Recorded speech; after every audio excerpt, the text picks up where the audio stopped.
January 30th, 1649. King Charles I met his end upon the scaffold. Parliament was now in complete control of England.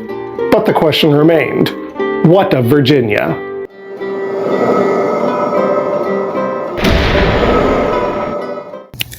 At Jamestown on October 10th, the General Assembly held its first sitting after the execution of King Charles. Their first act declared that any who dared go about by irreverent or scandalous words or language to blast the memory and honor of that late most pious king, deserving of altars and monuments in the hearts of all good men, shall, upon conviction, suffer such censure and punishment as shall be thought fit by the governor and council. It was also made high treason to question the right of succession of King Charles II. In the Dutch city of Breda on June 30th, 1650, the exiled King Charles II unsurprisingly reappointed Sir William Berkeley as governor. He also appointed a council of state, including one George Ludlow. They were commanded to fortify Virginia against a possible uprising or invasion. Exactly 4 months later, Parliament took its first step towards confronting this threat to its authority by prohibiting trade with Virginia. The following March, Governor Berkeley declared, "Gentlemen, by the grace of God, we will not so tamely part with our king, and all these blessings we enjoy under him." In England, the Council of State appointed commissioners for bringing Virginia into line. Their instructions were issued on September 26, 1651. Berkeley gathered between 1,000 and 1,200 militia at Jamestown to repel them. However, when the commissioners entered into communication with him, Berkeley and the council agreed to convene the House of Burgesses and disband the militia. Lieutenant General Edmund Ludlow, then commanding parliamentary cavalry in Ireland, attributed the lack of combat to news of the submission of Barbados, as well as the influence of his relative George. By a treaty signed on March 12, 1652, the General Assembly professed obedience to the Commonwealth of England in return for their submission being referred to as a voluntary act rather than a conquest. They would have the same freedoms as those in England. The boundaries designated by the royal charters would remain in place. All land patents granted by Berkeley and his predecessors would remain in effect.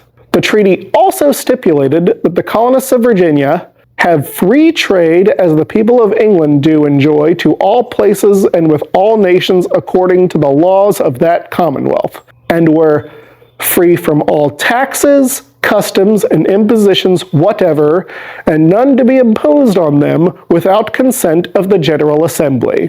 Any who opposed the treaty were permitted 1 year to leave Virginia. A separate treaty was made with Berkeley and the council. They would not be required to take any oath to the Commonwealth for a year, during which time they would not be censured for praying for or speaking well of King Charles in their private homes. Berkeley was permitted to notify King Charles of what had transpired. On the last day of April, the Burgesses elected Richard Bennett, one of the parliamentary commissioners, governor of Virginia for 1 year. Another commissioner, Colonel William Claiborne, was made Secretary of State. On May 5th, it was agreed that the Burgesses be empowered to elect colonial officials. For the time being, however, they handed that power over to the commissioners, noting that this would not be setting a precedent. On May 29, 1660, the 30th birthday of Charles II, he was restored to the throne. By the following spring, Berkeley was governor of Virginia again. He and the General Assembly passed acts making January 30th a day of fasting and prayer, and May 29th to be a holy day. It is unclear how many Burgesses truly welcomed the restoration, and how many were simply taking the path of least resistance. What is clear is that a century later, the parliamentarians had become a symbol of rebellion against tyranny. On May 30th, 1765, the Burgesses debated the recently passed Stamp Act.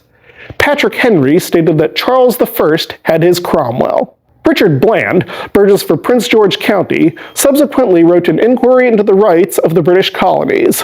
From the Treaty of March 12, 1652, Bland quoted the articles pertaining to submission, trade, and taxation, stating that it was because they reflect no small honor upon this infant colony. In 1774, the House of Burgesses was at its spring session when news arrived that Boston Port would be closed on June 1st. Henry, Thomas Jefferson, Richard Henry Lee, Francis Lightfoot Lee, and a few other Burgesses consulted the historical collections of John Rushworth in the Council Chamber Library. Rushworth had preserved a number of documents from the English Civil War, which now became the basis for a resolution appointing June 1st as a day of fasting. Jefferson went on to write a summary view of the rights of British America, in which he quoted the treaty article on trade, and wrote that upon the restoration of Charles II, their rights of free commerce fell once more a victim to arbitrary power. Virginia had been a royal colony for 28 years by the time it submitted to Parliament. After the Restoration, it became a royal colony once again. The intervening 8 years may seem like an aberration, but it became a source of inspiration for Virginia revolutionaries over a century later. Ironically, they were reacting to Parliament asserting its authority over Virginia. If you like our videos, please like, subscribe, and comment below.